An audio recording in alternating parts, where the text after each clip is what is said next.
happy Christmas Eve. This is the last video in my holiday prep series for this year, and it is a baking video. And I'm going to share how I make these mini pumpkin cheesecakes with a ginger snap pecan crust in jars. I've been really into the jarred desserts this year, if you couldn't tell. If you watched my holiday baking video earlier, more towards Thanksgiving, when I made the mini apple pies in the jar. They were a big hit. I made these for Thanksgiving. My family loved them, and many of you requested to see them here, so I'm going to share. The recipe is from ourbestbites.com. Wonderful food blog. I love it. They have the best recipe, and I will link their blog as well as the details on how to print out the recipe and all of that on my blog post, which will be linked below. But if you'd like to see how to make these, it's actually pretty simple. It's a multi-step process, but it's not challenging. So continue watching.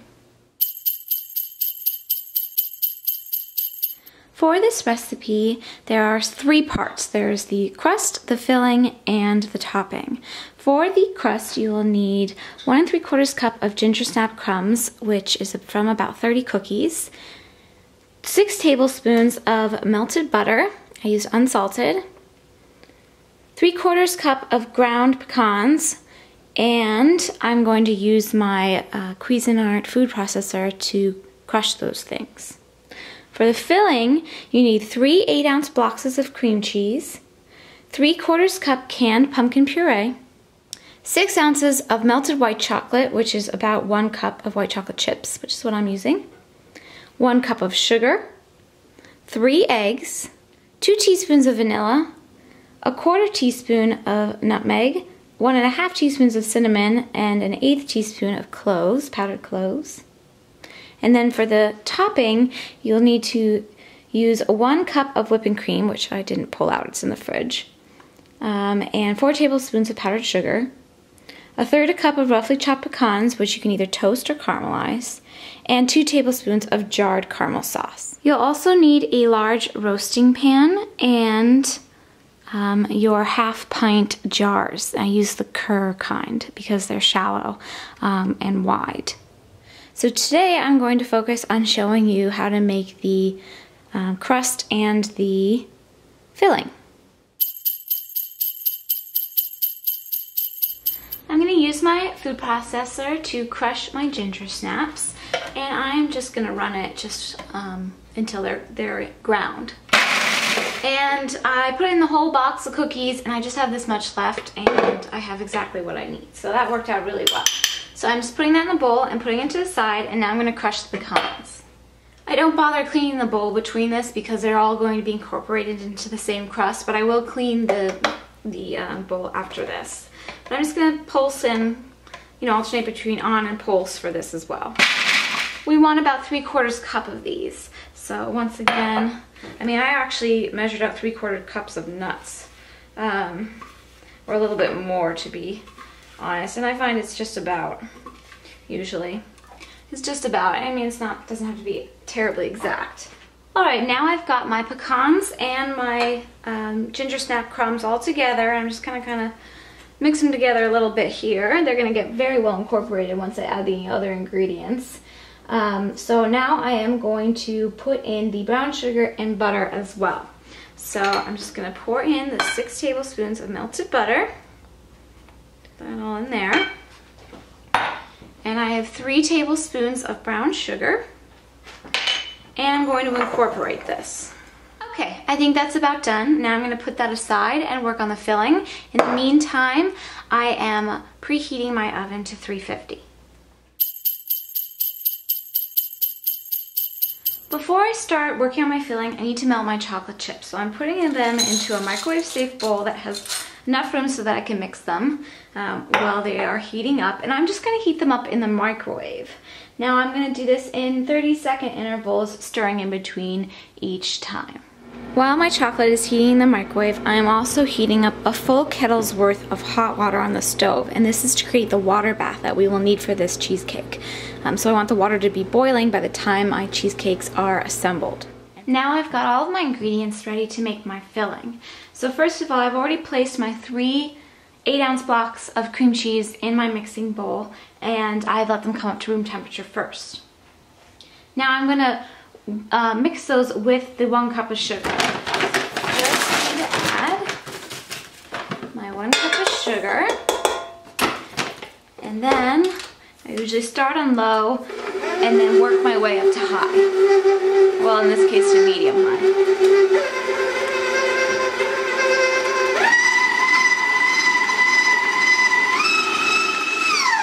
Just to make sure this part's really smooth, I'm going to run it on high for a couple seconds and then bring it down and then run it on high for a couple seconds. I'm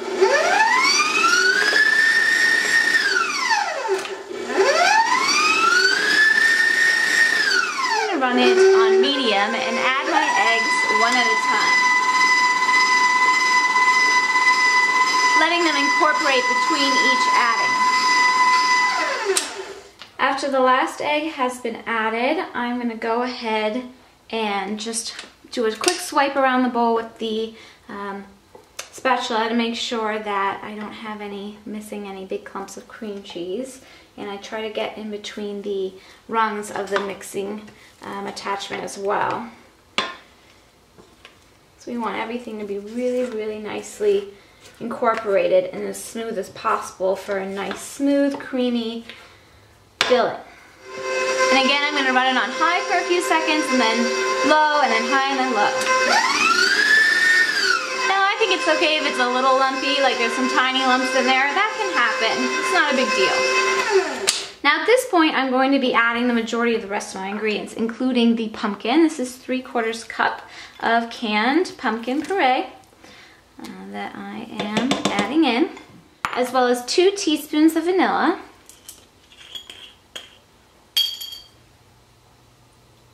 And I always just kind of splash over and let it be a little bit more because I just don't think you can overdo it on the vanilla, really. And then I have all my spices already measured out.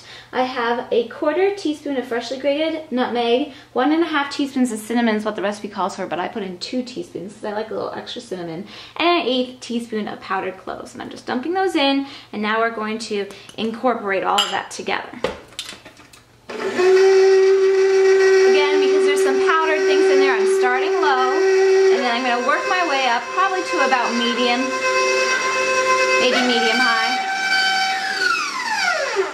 Now at this point, I like to give another thorough scraping around with my rubber spatula. Rubber spatulas are great if you're working with batters that you need to make sure are fully incorporated, because even in a nice mixer like this, things can get kind of stuck on the bottom, and it's nice to make sure everything is really, really mixed together. Now at this point, I'm going to add the white chocolate, and when I make it, it comes out kind of globby. So I just kind of add it to the mixture and then mix it, which is not what the recipe suggests, but I guess whatever kind of white chocolate that I buy just doesn't come out as smooth. But I find, again, if I use my rubber spatula here and just really scrape, that I can get this to go. It's a little bit sticky almost, but you want to try to get as much of it out of that bowl and into the mixing bowl as possible, and make sure there's not a lot stuck to the sides because you really want to incorporate it. And now I'm going to mix this in slowly to start and then build up to about medium. But first I want to make sure all of that chocolate is going down into the batter. Alright, I think that's probably really well incorporated.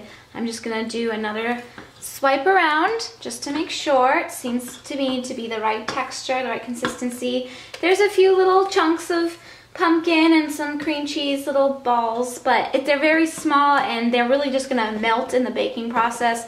I don't stress too much about those little things.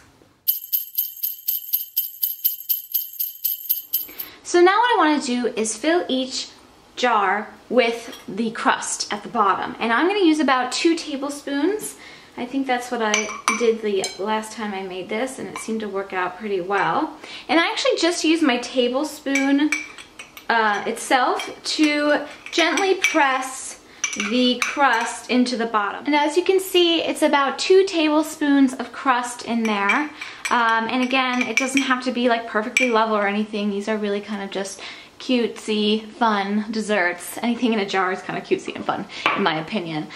So I'm just gonna fill as many as I can. Now I'm gonna aim for about 12 to 16 jars. I think that's what a recipe will yield. It really depends on how much filling you do. But I'm gonna start by putting in the crusts for 12 jars because I wanted to kind of fill them a little bit higher.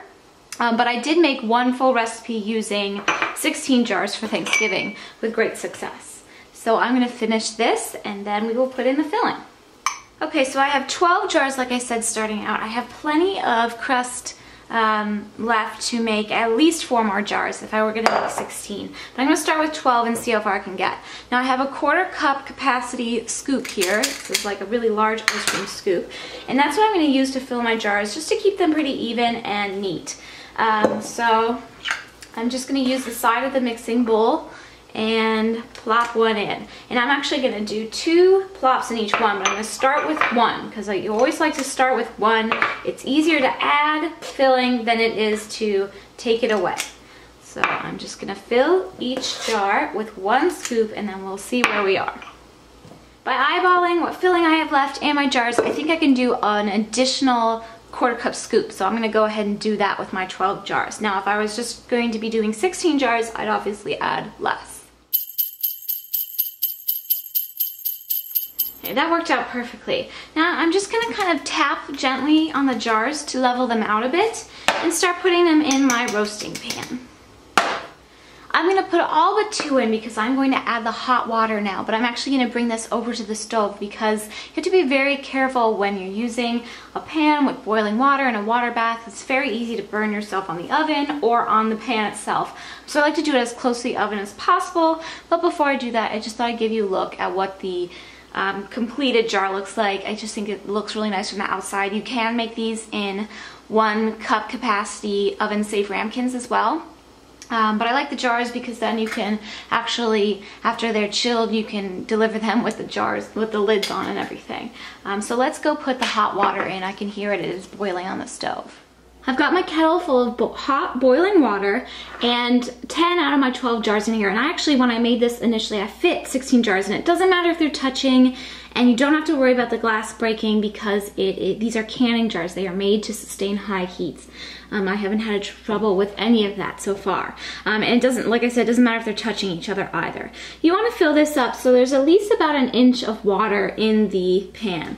So I'm going to start, and the reason I don't put the last 2 jars in, it just gives me some wiggle room to add the hot water. You really do not want to get any boiling water in the jars, so that's why I start with just a little space. This just helps the cheesecakes bake more evenly. I'm gonna add the last 2 in. Yeah, I think I got them to about 1 inch. I'm gonna pop them in the oven for 20 minutes and then check on them. These go much faster than a traditional cheesecake because they are small. So I'm gonna check on them in 20 minutes. The time on my 20 minutes is almost up, so I'm just gonna turn the timer off and let's have a look. Looks like they are starting to set, if not already completely set.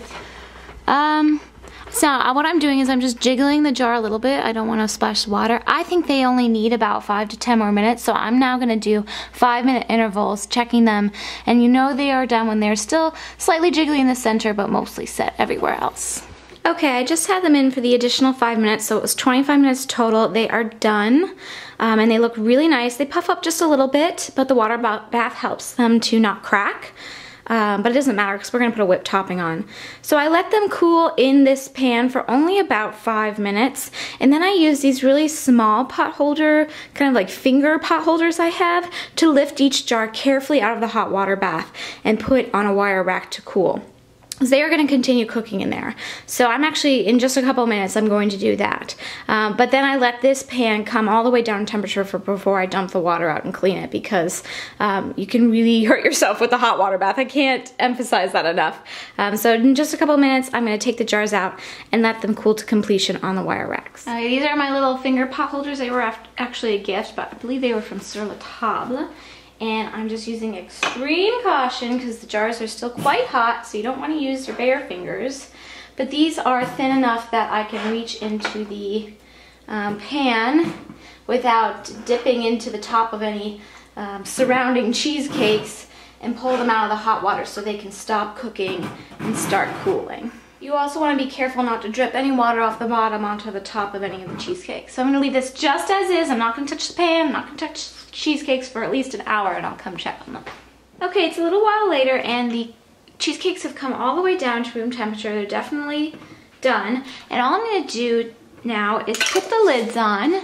So this is instead of like how you would cover a whole cheesecake before refrigerating. I'm gonna put the lids on each one, put them back in the box. I can fit exactly 12 in a box, and put that in the fridge. And they have to set in the fridge for a minimum of 12 hours. So I'm gonna come back in the morning and we will finish up the recipe. But they are gonna set up in the fridge overnight, and now I don't have to worry about covering them because I'm just using the little jar covers. So that works out pretty well. Okay, it's the next morning now, and I'm going to prepare some caramelized pecans to put on top of my cheesecakes. Now you don't have to do this step. You could just put regular pecans or just hold them all together. It's up to you, but I did this for Thanksgiving and it was a real hit. So all you need to caramelize the pecans is 2 tablespoons of brown sugar, a half a tablespoon of light corn syrup, a half a tablespoon of butter, a half a cup of nuts, and optionally you can put in some cinnamon. I'm using about a 1/4 teaspoon. Just make sure you use a non-skillet pan when you use cinnamon. Now I'm going to put my pan on medium-high heat. And I'm going to add the brown sugar, corn syrup, and cinnamon to this butter. And then I'm going to stir constantly until it starts to come into a bubble. So let's go ahead and put in our brown sugar and our cinnamon. And I'm just going to kind of eyeball the half a tablespoon of light corn syrup. I think that's good. A little bit will stick to the spoon anyway. So just add that like that. It's already melting up real nice. And stir. So it only takes about 1 to 2 minutes, somewhere in between that, for it to come to this point, at least for me. I'm going to give it about another 20 to 30 seconds before I add in my nuts. Okay, the nuts are ready to go in, so I'm going to just put them in the pan, and now I'm going to stir to coat the nuts. And now you want to cook, stirring pretty constantly for the next 5 to 7 minutes until the nuts start to smell kind of toasty. And you can kind of tell because it's a very distinct smell, the smell of toasted nuts. So you can see it was very easy to coat them. In about 5 minutes, I will take them off. Now on reserve here, already prepared, and I recommend this, I have just a clean baking sheet with a sheet of wax paper on it for me to put the nuts on for them to cool. And it really does not take them long to cool. But I have that here, and it's ready for when I'm going to pull them off. Okay guys, it's been just about 5 minutes, and I can smell those nuts. I don't want them to burn. They're starting to smoke a little bit, so I'm going to pull them off. And you want to pretty quickly just spread them out on your tray. The more you spread them out at this point, the easier it is to break them apart because they are a little bit hard. So there's the nuts. I know it doesn't look like much, but you really don't need that many on top of each cheesecake. And now it only takes maybe about 30 minutes for them to cool all the way. But I'm going to put these to the side and start working on my whipped topping. Okay, for the whipped topping, I'm just going to beat up some cream with a little sugar, vanilla, and cinnamon. So I've got 1 cup of heavy whipping cream, and I have fitted my standing mixer with the whisk attachment. And then I have 4 tablespoons of powdered sugar. I'm going to add a half teaspoon of vanilla, and a little more, because I just don't mind if it splashes over a little bit. You don't want to add too much liquid to this, but that's fine. And then I'm also adding a 1/4 teaspoon of cinnamon, because I just think it adds a nice extra something to it. So I'm going to whip this up until medium peaks form. Okay guys, I have my whipped cream here. I only beat it for about 2.5 minutes or so on high, and it's done. So I'm going to pull out my cheesecakes now and put the whipped cream on. My candied caramelized nuts have cooled now, and I'm just going to break them up into little pieces and put them in a little dish on the side, so I have them on reserve for when I want to dress up my cheesecakes. And I just use my fingers to break them apart so they're in smaller pieces. So you don't want big chunks like this on top of the cheesecakes. You just want tiny little bits of deliciousness. Now I've got all my cheesecakes. I pulled them out of the fridge. I took the lids off because I'm going to put the whipped cream on. And lots of recipes suggest not putting the whipped cream on until right before serving. I find that if you do it, you know, the day of or even the day before, it's fine. As long as you refrigerate them, I find it stands up fine. I mean, you know, it is nice to have the, you know, freshly put whipped cream on, but it's still fresh made, homemade whipped cream. Now I'm just using a tiny little rubber spatula because I find it's easier to spread in these little jars. And I'm just putting a nice healthy dollop on and then spreading it around. And, you know, it doesn't have to be perfect. It's kind of like this, you know, casual looking dessert anyway, just kind of cutesy and fun. So no biggie if it doesn't look perfect. But, you know, just a nice layer adds a nice extra element of deliciousness to this dessert. Now sometimes it does get a little bit challenging to get the whipped cream all the way inside the jar, so I just like to take a little paper towel and run it along the top just so when I put the lids on there's no whipped cream there. You know, I don't need them to look perfect. It's really just so that when I put the lid on it doesn't interfere with the lid. And then they will be almost all done. Now I'm going to go ahead and put the lids on most of these and put them back in the fridge. But if you were going to serve them right now, like if you had pulled them out of your fridge or if you're going to serve them after this point, this is when you would add the drizzle of caramel and the roasted nuts on top. I like to wait to add the caramel and the pecan topping till right before serving. You could do this at this point if you weren't going to store them, or I would recommend bringing them up to room temperature or just a little bit, maybe 15 to 20 minutes before doing this part and before serving them. But you take your little jar, and I've just taken my store-bought caramel sauce. You can use your own homemade if you want. This is from Whole Foods. It's by King's Cupboard. And I've heated up a little bit in the microwave. You have to be very careful because it gets very hot very soon. So maybe only like 10-15 seconds in there. And now it is a little hot, so it's going to mix with the whipped cream a little bit, but I find that's kind of delicious. And I just drizzle this on top.